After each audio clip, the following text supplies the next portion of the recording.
Did you know that January 19th is considered Quitter's Day around the nation?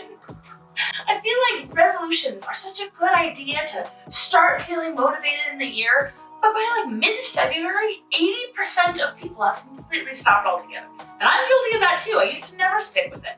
But last year, we came up with this idea, instead of having a resolution, to have a question of the year. It made such a difference. Do you want to know what we did? Let's dive in.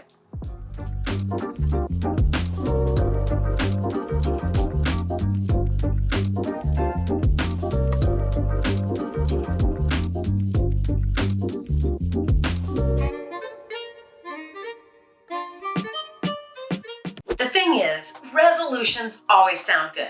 Just, it's the new year, you're turning a new chapter, and you're like, okay, I'm gonna do better than I did last year. Because we all know the things that we need to work on, improve on, things that didn't work the year before, things that we wanna do. And the new year is full of optimism. It's kind of like the New Year's Day parade has happened. Yeah. Now we're ready to get You're going. planting your flag, that it'll be different.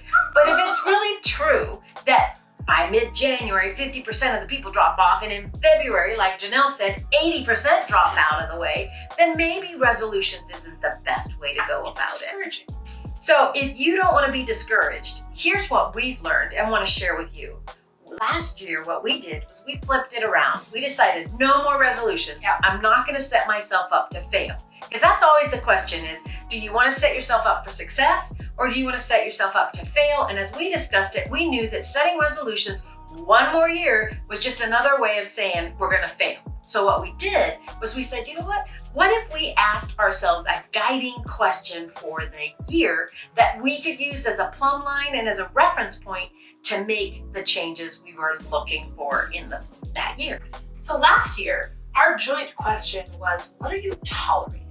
And that became this sort of guiding principle that inspired us to make to-do lists. And I went through my whole apartment and I made a list of all of the things that, like piles that I had walked by. I had been looking at the same pile of artwork that I had not hung on the wall for the 3 years I had been living in my apartment. And then eventually you just walk by and you don't even notice. And that was just ridiculous. I realized I started making more of an effort to schedule times with my girlfriends because I realized I was lonely and I missed my friends. And that question gave me something to keep coming back to, and it motivated me to make more of an effort in different areas, to say no to things. It made a huge difference. That question really inspired us to actually form our documentary club and to also tackle the pantry that we shared together.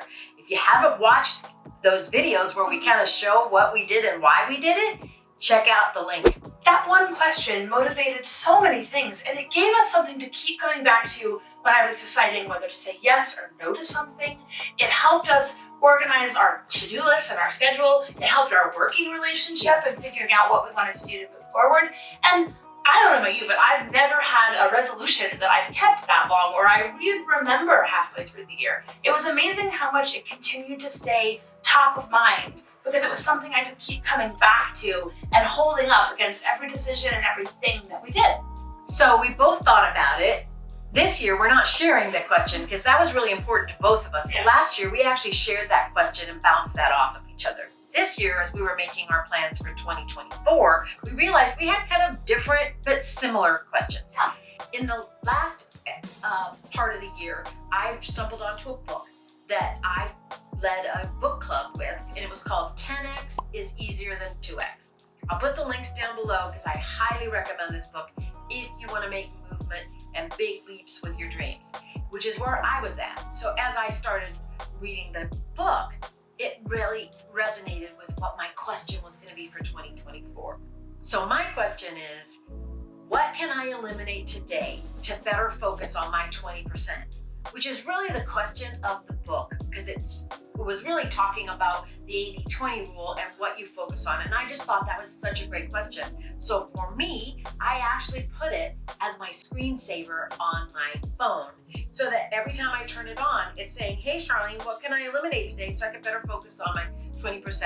And I've already started to make choices that go, is that something I can delegate? Is that something I can give to somebody else? Do I really need to be doing that? If these are my goals, how do I stay focused? So it has actually shaped already in the few days of January how I'm approaching my planning for the entire year.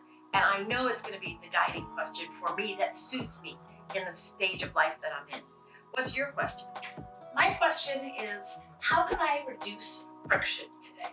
For me, I feel like moving off of the tolerating question, I realized that there were a lot of things that were just a little bit too complicated or a little bit, I want to work out more, but I have an exercise machine upstairs, but it's up 2 flights of stairs and it's put up. And so the thought of having to go up and then put it down again for some reason is just enough friction that it keeps me from wanting to go do it. So if I can actually get it set up and I can leave something up there that I have to go up and get in that room, it brings the gap closer so that I will actually do the thing. And I think I'm looking at all of the areas of my life and thinking, how can I reduce the friction to get me to the thing I need to do so that when I sit down to make the thing happen, can I hack something? Can I bash something? Can I mise en place something? If you haven't seen that video, you can check that out. What can I do to prepare the thing so that it makes it easier for me to get to the yes, to do the thing? And it's already made a difference for me. And just that framework has made me start organizing things. So our question to you really is, what's the question you want to ask yourself? We encourage you to think this way, because my guess is that unless you're superhuman, you might be. Possible. Please tell me in the comments that you're the superhuman I should be cheering. I'd love to meet a metahuman. You really would. But what's your question? And I think it's a better approach to the year. For us, it's worked. It's worked for people that we've shared this idea with. I think it's going to really work for you as well. But put it in the comments. I'd love to hear. If this sparked something in you and you have an idea of a question, let us know. I'd love to cheer you on. And I'm wishing you the very best and very most fruitful 2024.